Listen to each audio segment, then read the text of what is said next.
Hello, everyone, and welcome to Asian Viewpoints with marysit. Our guest today is an iconic Boston area jazz icon. His name is Hiro Honshuku, and you may have heard of his band Anone. He has degrees from the Berklee College of Music and the New England Conservatory, and the pandemic, though, forced him to make big changes in his career. Hiro, thank you so much for being with us. Thank you so much for having me. Tell me, how has your career had to shift and change because of the pandemic? When the 9/11 hit, a bunch of audio engineering engineers on the world decided that we should make a record honoring the 9/11 victims. So that was the first of the kind that we play tracks on the computer, send it to somebody who can mix it. Uh-huh. And we did an album. So we had the idea we can do this. So this is not a real time playing. We just submit the tracks for the music sent to you. And that became the album. So there are so many musicians in the world who were also frustrated, decided to, we want to do the album. Hey, let's send the music to Hiro. He can play and bring it back in one day because I'm fast. that was a kind of the thing, because I was posting every week.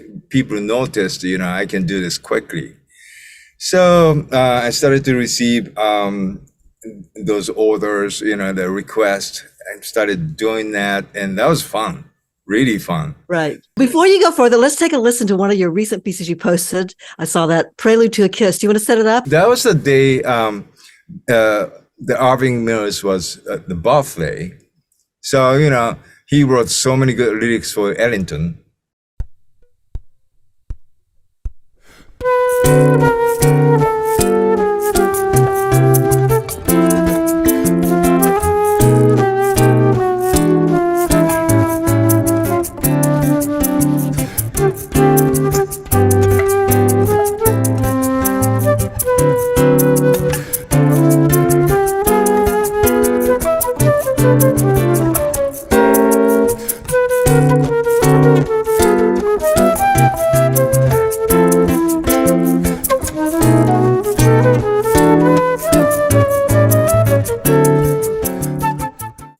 I started playing when I was 10. Uh-huh. But not by will. Okay. So my mother was the music teacher. My grandmother was a piano teacher, and I was forced to play piano since age of 3. I hated it. Okay. Because it's Japan, and my grandmother had a ruler to hit you. Oh no! Yeah, I remember this. In Asia, they do that. Hit your fingers. Yep. So I hated it. And when I was 10, my mother didn't have time to go back to her school after the school concert. So she brought back the school's instruments, clarinet and flute. And then I saw the flute, and it's shiny. The mother, if I start playing flute, can I quit piano? I never liked flute, really. But again, once I start, I don't like quitting. Right. So, but when you're a kid playing flute, no girls will notice you. Has to be that guitar, that rock music, right?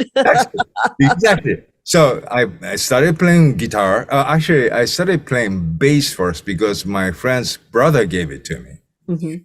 And quickly I got bored because I can't play a bunch of notes with bass because people doesn't like that. Right. So when I was in high school, I switched to guitar. So when it comes to my college entrance exam, I was so bad. My history score was so low. No college would accept me. So my mother said, "Why don't you go to college with your flute?" And I said, "Okay." I play flute. I got in. I didn't study at all. When I graduated, is this the end of my flute career? But when I came to Boston, the whole life changes because the first musician I saw was the local musician. His name is George Gazon. He was a tenor saxophone player. Mm-hmm. I wanted to play his stuff with my flute.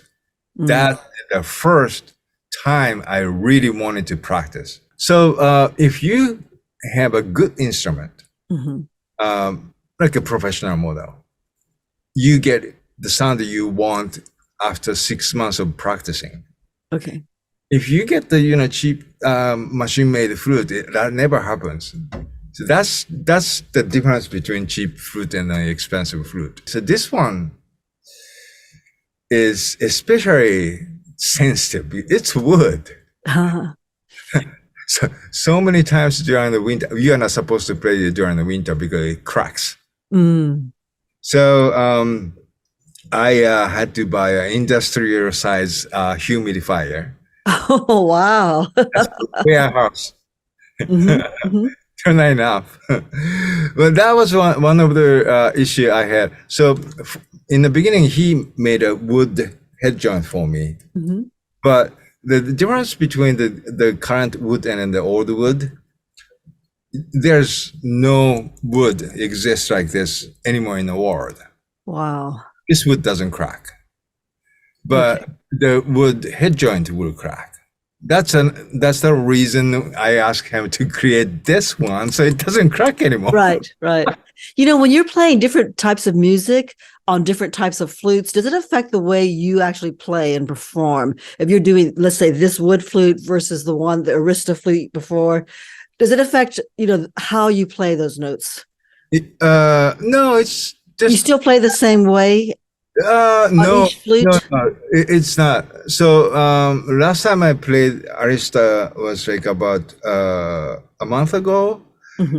The reason why I had to bring Arista was because it was a Latin music, and Latin music requires a lot of high notes, and they don't use microphone. That means you have to be really loud. Right. Can't do with this flute at all. Right. So yeah, it's different. If you had to give advice to a young musician, because you taught for years, right, musicians, what would you give someone who really wants to go into the music world, especially playing an instrument and performing? Any music, what you have to do is copy. You find your idol, imitate. That's the only thing works. When I study Baroque music, I do the same thing.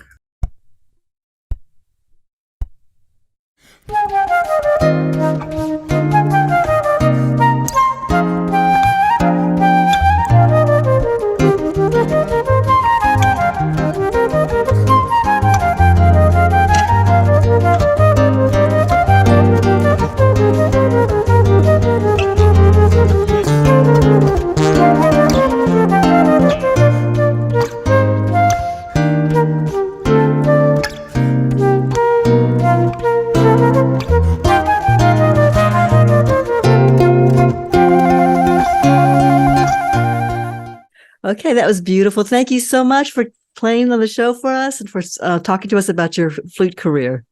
Thank you so much. If you enjoyed this video, please click the like button below and be sure to subscribe to this channel if you haven't done so before. I'm Marysit. Thanks for watching. I'll see you again in the next video.